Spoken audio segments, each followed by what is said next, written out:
Alexandre Dubé. Aussi véridique et authentique que son information. J'ai une question pour vous deux. Benoît Dutrisac. Je suis là pour aider. Qu'est-ce qu'ils veulent, Mario? Mario Dumont. Une réduction de la tâche puis une augmentation de salaire. Ben, c'est cave. C'est des crapules. C'est cave dire ça. Ils ont tellement tout. Non, ils ont déjà eu plus. La rencontre Dutrisac-Dumont. Fais un petit effort. Québec est visiblement dépassé par la francisation de ses nouveaux arrivants. C'est un constat alarmant du commissaire à la langue française qui a fait le bilan de la première année d'activité de francisation au Québec. Benoît, Mario, bonjour à vous deux. Bonjour. Mario, quand Bonjour, on regarde Ray. Bonjour Ray, quand on regarde le portrait global de la situation, Mario, il y a moins de 11% des nouveaux arrivants qui ont pu suivre un cours pour apprendre le français. Ouais. Mais tu sais, l'histoire est assez simple. On a amélioré nos outils, francisation au Québec, mais tu sais, quand le gouvernement améliore ses outils, c'est un petit peu, c'est à la marge.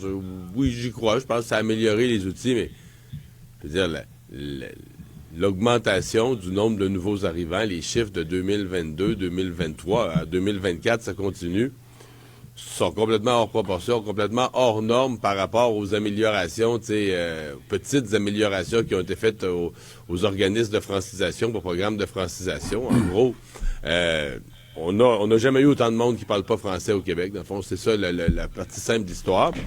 Et la grande majorité s'inscrivent pas de toute façon à des cours de francisation. Et parmi ceux qui s'inscrivent, ça, j'avoue que c'est un phénomène que M. Dubreuil me disait hier, ils n'ont pas une si forte persévérance. Semble-t-il qu'il y en a beaucoup qui lâchent après une couple de mois, 2 mois, 3 mois. Ils disent pas inutile ce qu'ils ont fait, là. Ils ont appris un petit peu de français, ça les rend probablement fonctionnels, là, pour aller au restaurant, commander, quelques affaires. Mais pas, ils pourraient pas arriver dans un milieu de travail puis parler en français. Il lâche au subjonctif. Il dit, hop! Oui, je pense qu'il lâche à la phrase complète. Là. Ah oui. Benoît? On est tellement mollassons. On va disparaître, puis on mérite de disparaître. Parce qu'à chaque fois qu'il y a un problème, puis je vous le dis, là, ça va être le thème du jour, on nomme un commissaire. Là, t'as nommé un commissaire, mon Dieu, la majorité de la job est faite. C'est un commissaire à la francisation, ben, c'est réglé. Ben non, c'est pas réglé. C'est du quoi? C'est pas réglé parce que c'est pas clair. Parce qu'on dit pas aux gens, t'arrives au Québec, on te demande de parler français. On te dit de parler français. Mais nous, on peut pas leur dire ça, c'est pas vrai. Je le Pas sais, obligé de parler vrai. français. Ils s'installent à Montréal, ils vivent en anglais. On peut pas leur dire qu'ils sont obligés de parler français, c'est pas vrai. Fait que foutez-moi la paix avec vos commissaires. Là, t'as nommé un commissaire, puis là, ben, c'est réglé. Ben non, c'est pas réglé. La règle, c'est, tu débarques au Québec, t'apprends le français. Sais-tu quoi? Avant de débarquer au Québec, tu vas apprendre le français. Tu débarques pas au Québec si t'as pas une notion de base pour le français. C'est-tu trop demandé, ça? On t'offre un nouveau territoire paisible, jusqu'aux dernières nouvelles, pas tant quand on voit ce qui se passe à Montréal. Et là, faut supplier les gens qui débarquent ici de parler français. Ben, sacramouille, on va disparaître. Puis on mérite de disparaître parce qu'on est des flambeaux. Tu débarques au Québec, tu l'apprends avant de débarquer. Tu passes pas les lignes sans que tu sois pas capable de répondre à un formulaire « Bonjour, merci, au revoir, c'est quoi le prix? » C'est-tu trop demandé, ça? On t'accueille ici, puis on te dit « Fais juste parler français, puis c'est trop demandé. » Et là, puis on paye, là. On paye des cours, puis on paye des... Puis là, il faut toujours dérouler le tapis rouge. Quand est-ce que ça va finir? Quand est-ce qu'on va dire, au Québec, c'est en français, puis on va se débarrasser de la mairesse anglophone qu'on a à Montréal, puis ça va être en français. On peut pas capable de faire ça. L'OQLF, là, attend des plaintes pour sortir puis dire, monsieur, parce que toute votre enseigne est en anglais, puis au Québec, c'est en français. On s'excuse, là, je veux pas être méchant, mais on va appeler le commissaire si ça fait pas. Mais, ridicule. Mario, à partir du moment où on fait ce constat-là, c'est quoi la suite? Qu'est-ce qu'on fait?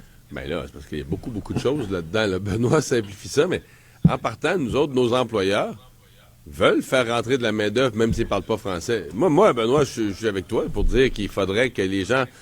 Je pense que c'est ce que François Legault essaie de négocier avec Justin Trudeau en passant. D'avoir, parce que là, sur les travailleurs étrangers temporaires, il y en a une bonne partie qui sont approuvés par le fédéral. qui les laisse rentrer même s'ils parlent pas français. C'est ça que François Legault essaie de négocier, une préapprobation, qu'il n'y ait plus de travailleurs étrangers temporaires qui rentrent sans l'approbation du Québec. Pour cette préapprobation-là, on demanderait une connaissance minimale du français. Okay, peut-être c'est vers là qu'on s'en va, là. Mais présentement, il y a un paquet de gens qui peuvent rentrer sans connaître le français, c'est certain. Les employeurs veulent cette main-d'œuvre-là, puis on pousse pour les faire rentrer, même s'ils parlent pas un mot français. Mais tout le monde voyage, hein. Là, tu vas en Espagne, là. Tu vas... Tu dis, hey, je vais ouvrir un petit livre, je vais apprendre, tu sais, les mots pour pouvoir me débrouiller un petit peu. Tu vas en Italie, tu t'apportes tu vas juste en vacances, là. Tu vas pas t'installer, là. Tu vas pas faire ta vie dans un pays. Tu t'intéresses un minimum, en tout cas, à l'autre culture. C'est ça. Puis par marque de respect, pas par manque, mais par marque de respect, tu débarques avec une légère connaissance de la langue locale pour te débrouiller, pour pouvoir échanger. Les gens s'installent ici, puis je suis désolé, ils n'ont pas la décence de dire « Je vais ouvrir un petit livre, je vais mettre un CD dans ma voiture, puis pendant 2-3 mois, je vais apprendre assez de français. » Benoît, c'est un argument depuis longtemps des souverainistes qui disent « Si le Québec était un pays, serait un pays français, ça serait connu. » Mais là, c'est pas le cas. Toi, tu dis, ils n'ont pas la décence de... Moi, je serais curieux, là, de bonne foi, de pogner des gens là, qui sont arrivés un temps comme travailleurs étrangers temporaires depuis 2 semaines. Récents.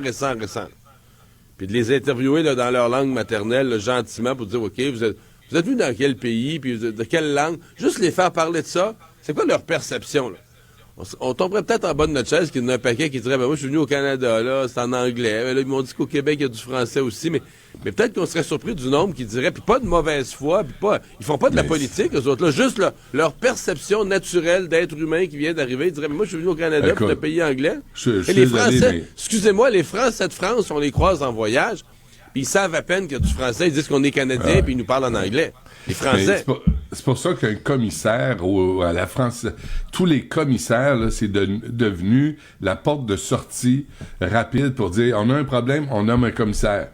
Ben, ça règle rien, un commissaire. C'est juste une autre personne dans un autre bureau qui a besoin d'un autre adjoint. Un ensemble de mesures, puis il a dit on veut un commissaire en plus comme chien de garde pour nous faire rapport tous les ans, est-ce que nos affaires, ça marche ou ça marche pas? Un rapport, ça change quoi? Ça change rien. Ben, au moins, tu le sais que ça marche pas.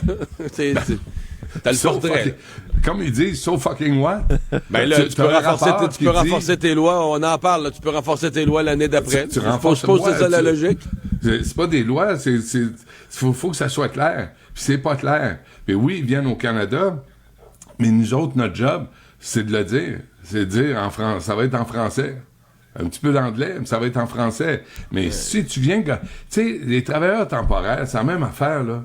Je reviens aux vacanciers. Tu vas passer 2 semaines dans un pays, tu fais un effort. Fais un petit effort. Ça vient de là. Mais si tu viens travailler 2 mois au Québec, sur une ferme, puis on t'a pas dit que c'est en français, 1, c'est à nous autres d'être moins cabochons, mais 2, si tu viens gagner une partie de tes revenus de l'année, il me semble que c'est pas trop demandé d'ouvrir un livre puis d'apprendre la base. Ouais, mais hey, dis-toi aussi que tous ceux qui arrivent à Montréal-Trudeau, c'est pas tous des travailleurs saisonniers non plus, là. Non. Mais regarde, là, t'arrives à Montréal-Trudeau. Ben non, mais faisons-le l'expérience. Mettons-nous dans la peau de ces jeunes-là. T'arrives à Montréal-Trudeau. Mettons que tu parles pas français. Mettons que ta langue maternelle, c'est ni le français ni l'anglais. Mais le français, tu le parles pas du tout. Puis l'anglais, ben, comme bien des gens, pour des raisons internationales. Puis sur Internet, tu le parles un petit peu d'anglais. Tu peux être très bien servi en anglais. T'as pas besoin de t'arrives à Dorval, là, tout marche bien en anglais. Là. En fait, c'est quasiment plus en anglais qu'en français. Oui, c'est plus là, en tu anglais. débarques à Montréal. Non, mais tu débarques à Montréal, dans le parc extension au centre-ville. T'as ton premier 24-48 heures, tu fais tout en anglais. Jamais tu peux dire merde, je parle pas français, je suis dans le trouble. Tu seras pas au dépourvu. Tu seras pas jamais au dépourvu. Tout va bien, les gens te parlent en anglais, t'entends parler en anglais sur la rue. Puis là, à un moment donné, si tu fais ça pendant quelques semaines, tu vas peut-être te rendre compte, quand je vais dans tel quartier, ils parlent une langue que je connais pas. Fait que je vais rester dans tel secteur de la ville, puis tout va bien en anglais. C'est ça la réalité. Hey, je peux être président d'Air Canada. Puis vive à Je Montréal. suis désolé. Puis vous Tu envoyez vois, ça à foutre. t'as de l'avancement, un potentiel d'avancement. Le rêve canadien. Encore ici, Ah oui, dans la c'est deux bon. langues officielles. Ah oui, Ah, monsieur ça fait Rousseau. mal. Ah oui, Ah. ça mes oreilles saignent. Bon, Ça mais là, fait Benoît, mal. là, on a un commissaire à la langue française, mais là, on va Ouais. avoir aussi un commissaire pour protéger nos jeunes, protéger nos enfants 3 Ouais. ans après le dépôt du rapport Laurent. Un autre Ouais. commissaire. Mais pas juste ça. Mais tu l'as dit, 3 ans après le dépôt du rapport Laurent, et notre puissant ministre, Lionel Carman, responsable des services sociaux, espère pouvoir trouver son titulaire d'ici la fin de l'année. On n'est pas trop pressé. Attends une minute là. C'était dans le rapport de Régine Laurent en 2021. Ouais. On est rendu en Mais- 2024. Et là, on dit on va faire un commissaire avec un adjoint, avec un comité qui va venir nous dire, comme sur la francisation, ah ben ça va pas bien.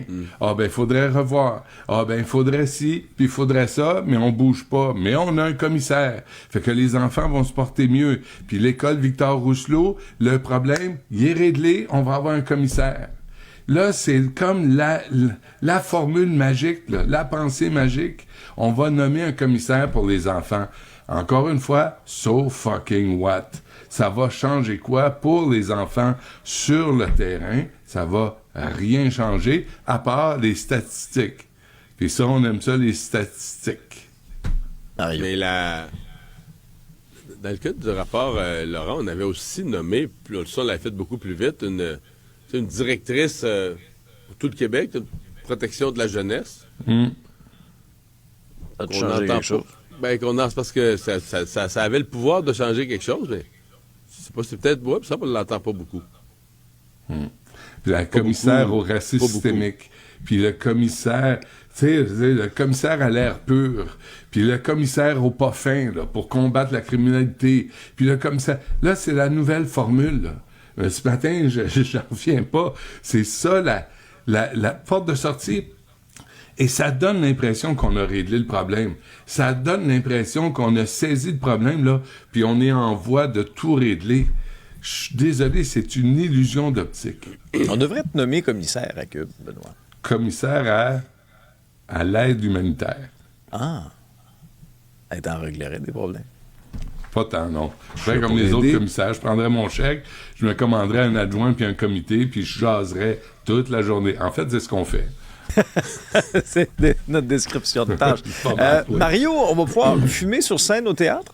Le tribunal de tranché? Et je suis obligé de dire enfin, je dois dire que moi, depuis le début, j'ai trouvé que cette affaire-là, c'était un gros niaisage, une erreur dans la rédaction des lois, là, où on aurait dû être beaucoup plus clair, puis éviter toute cette ces pertes d'argent et d'efforts devant les tribunaux et de temps des tribunaux. Parce que l'histoire, c'est qu'il y avait, je pense, ces 3 théâtres, le Trident, la Licorne, À Québec. qui étaient mis à l'amende parce que là, il y a des gens qui avaient fumé sur scène. Mais les autres, ils se défendaient en disant, c'est parce que là, c'est un personnage qui fume dans une époque où ça fumait. Et le personnage en question, ben, c'est ça l'histoire, là. T'sais, des fois, fumer fait partie de sa personnalité. Soit il est nerveux, il est speedé, il est n'importe quoi, puis il fume. Fait que c'est ça le personnage. Ou je sais pas, on pourrait dire, si tu veux faire une série, puis tu vas personnifier René Lévesque, mais je pense que si tu veux être fidèle historiquement, il va falloir que tu y mettes une cigarette. Ah oui, tu y mets pas Et donc- un brin d'herbe dans la bouche, là.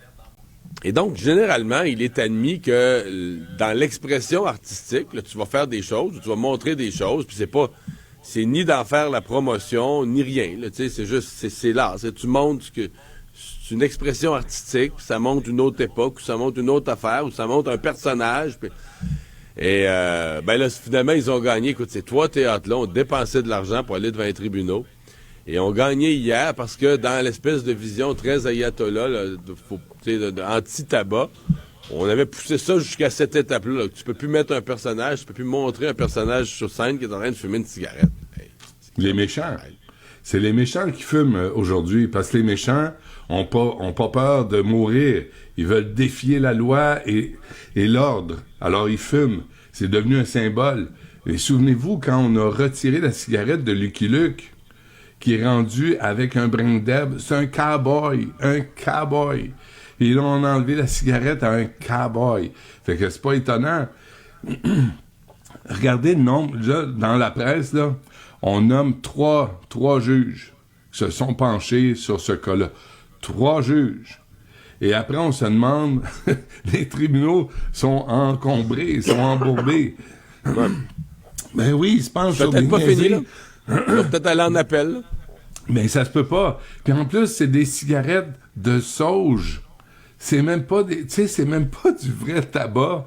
Fait que, mais quelle sottise et niaiserie de gaspillage de temps, d'argent et de temps de cours. Les juges qui ont dû se pencher là-dessus auraient peut-être pu travailler sur d'autres cas plus importants. Penses-tu? Je sais pas. Je voudrais consulter un commissaire. Un commissaire du temps. Un commissaire à l'usage des tribunaux. Voilà. Un commissaire à l'usage des tribunaux. Mais tu sais, de s'attarder à un personnage qui fume de la sauge, même pas du vrai tabac, tu passes par 3 juges, t'es rendu en cour supérieure. Mais ça fait des années, là. Débilité. Quelle débilité. Puis c'est qui les fonctionnaires, les crinqués qui ont porté plainte? Moi, ça me renverse. Pendant ce temps, à Ottawa, le Bloc veut faire des modifications pour l'arrêt Jordan, puis dire, là, on va arrêter de relâcher des gens qui ont assassiné leur femme, mais qu'on n'a pas pu juger en temps opportun. Ben oui, mais il faudrait peut-être aussi faire le ménage dans ces sottises-là. Mais tu sais, hier, j'écrivais dans le journal sur les feux de forêt, parce que c'est parti d'une plainte, mais vous savez que la cigarette aussi, là. Tu sais, j'écrivais comment au Québec on est rendu que une plainte, Mario Pelcha, une plainte. C'est ça, Mario Pelcha, une plainte. Là, une personne est allée au théâtre. Il y avait dans une salle, une personne est allée au théâtre. Tout le monde a aimé la pièce. Bravo, belle soirée. Il y en a un qui a dit « Hey, mais, Puis là, il a porté plainte. Mais avez-vous l'idée, ce citoyen-là ou cette citoyenne, là, on ne sait pas, porte plainte, combien il nous a coûté? C'était écœurant, là. Tu te mets à penser que cette personne-là qui est allée au théâtre, puis plutôt que d'aimer la pièce, s'en aller chez eux, puis penser à d'autres choses et rester accroché sa cigarette, combien cette personne-là nous a coûté, là? Au théâtre, en frais d'avocat, en tribunaux, en perte de temps. C'est incroyable comment... Une plainte. Et les compagnies de théâtre, là, on sait que ça roule sur l'or. On sait que c'est pas de scène, multimillionnaire. Voyons donc, ça tire le diable par la queue. Et là, t'as un cabochon ou une cabochonne qui porte plainte. Et là, on se ramasse, tu sais, des années plus tard, 3 juges. C'est bravo. Est-ce que le cabochon, c'est l'individu qui porte plainte? Ou le cabochon, c'est aussi la société qui vire tout à l'envers pour une plainte? Commissaire au cabochon. Oui! C'est ça que tu pourrais être, toi. J'aime ça, commissaire au cabochon, c'est un beau titre. Sacramouille. Je ferais des heures supplémentaires avec plaisir. Je pense que oui. Hey, c'est un rapport, Mario et Benoît, inquiétant quand même pour Montréal, parce qu'on parle beaucoup du rapport du sentiment de sécurité en ville. Là, on a des chiffres. C'est le bureau d'enquête. Le rapport va être déposé la semaine prochaine, mais violence en hausse, explosion des vols, des fraudes, des crimes haineux. Ça va bien, Benoît, à Montréal? Ouvrez le journal aujourd'hui, là, juste aujourd'hui, là. École juive visée par dans les dernières tirs. heures, c'est fou, hein? Jeune homme abattu à la Chine. Tentative de meurtre. Près de 3 garderies. Maxime Delhomme en parlait hier. Meurtre de femmes, violence conjugale à la hausse, vol de voitures, la fraude envers les personnes âgées, l'utilisation des couteaux, on n'arrête pas d'en parler. Incendie criminel. Peut-être que ça nous prendrait un commissaire au pas fin, un commissaire à la gentillesse, un commissaire à la violence, c'est non. Ah non, c'est la mairesse de Montréal, ça. Excusez-moi, je me trompe. On l'a déjà, ça. Mais il y a quelque chose qui marche pas, là. Il y a quelque chose qui marche pas. On regarde les données, là, on regarde les chiffres, puis on voit que ça augmente sans arrêt. Ben, il y a un modus operandi qui échoue. Fait que faudrait peut-être revoir. Une école juive visée par des tirs, je suis désolé, c'est en page 18, 20 du journal. C'est rendu quoi, banal? C'est puis les femmes, bref, il y a quelque chose. Moi, je remets pas en question la compétence de Fadi Daguerre, mais puis de toute évidence, les policiers, les policières, ils manquent de ressources, ils sont à bout de souffle. Mais j'ai hâte de voir quel genre d'été on va avoir. Puis on doit faire mieux. Oui, mais on doit faire mieux, Mario. Mais on n'a pas élu un gouvernement il y a une dizaine d'années au Canada. qui a dit, qui arrivait en se disant, ben là, ça n'a pas de bon sens. L'ancien gouvernement a rendu le code criminel trop sévère. Ouais. Les jugements sont trop sévères. Faut alléger les peines. Oui, il faut alléger les peines. Ça n'a plus de bon sens. C'est déraisonnable, tout ce que le gouvernement a fait envers les criminels. Je pense que les criminels écoutent les nouvelles, moi. Là, on a tout abaissé les peines. Non, mais on a tout abaissé les peines. On a tout rendu ça moins sévère. Des années de temps là, au Parlement, là, des soirées entières à étudier des projets de loi pour abaisser les peines. Ça a l'air d'être des bonnes années dans le monde criminel, là, la vente de drogue, les vols d'auto, vente de drogue. D'après moi, c'est Tout va bien. Une industrie qui a le vent dans les voiles. Oui, si Statistique Canada tenait les statistiques économiques de l'activité criminelle, d'après moi, on dirait que c'est des bonnes années. Mais diriez-vous que les criminels votent libéral? On n'a pas de chiffre. On n'a pas de chiffre là-dessus. Non, mais la question de fond est réelle, là, Benoît. Ça va avoir l'air de quoi cet été, là? Avec la tendance qui est inquiétante, là. Même, je regardais les chiffres au niveau des meurtres, là. Ouais. Déjà, là, en 2024, en date d'hier, 16 homicides. Il y en avait 8 à pareille date en 2023. Oui, mais c'est la question qu'on se pose à chaque matin. C'est une fois que les policiers font leur travail, les enquêteurs font le travail, il arrive quoi? Ben, ils ressortent. Puis ils sont libérés en attente du procès. Puis là, t'as l'arrêt Jordan. Puis si on procède pas assez vite, ils sont même pas accusés. On va faire quoi face à ça? On va faire un autre sommet, comme on a fait pour les cônes, comme on fait pour les chantiers. Puis qui prend ça à bras-le-corps? C'est quand même Montréal. Là. Puis tu sais, souvent on entend, je veux pas dénigrer les gens de région de zéro, là, mais souvent on entend, moi aller à Montréal, ça me tente pas bien à voir ce qui se passe. Je les comprends. Ben, de plus en plus. Alors, c'est quoi le mot d'ordre, là, qui est lancé? Qu'est-ce qu'on va dire, là? Fadi Daguerre va se lever, va dire quoi? Puis il peut dire quoi? Puis est-ce que Yves Francoeur, qui est syndicaliste, là, est-ce qu'il va se lever aussi pour le bien commun?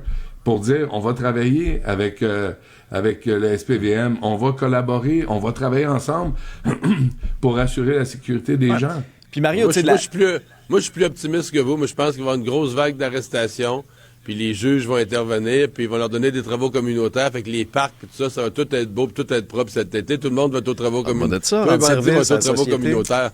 Toi, c'est pas de la sauge que tu fumes, hein? Oui, non, là, c'est... Oh! Tu sais, tu veux dompter un bandit. Tu veux dompter un bandit endurci, là, un bon petit 30 heures de travaux communautaires, faire la pause. Ça te replace un homme. Et un ballon de basket.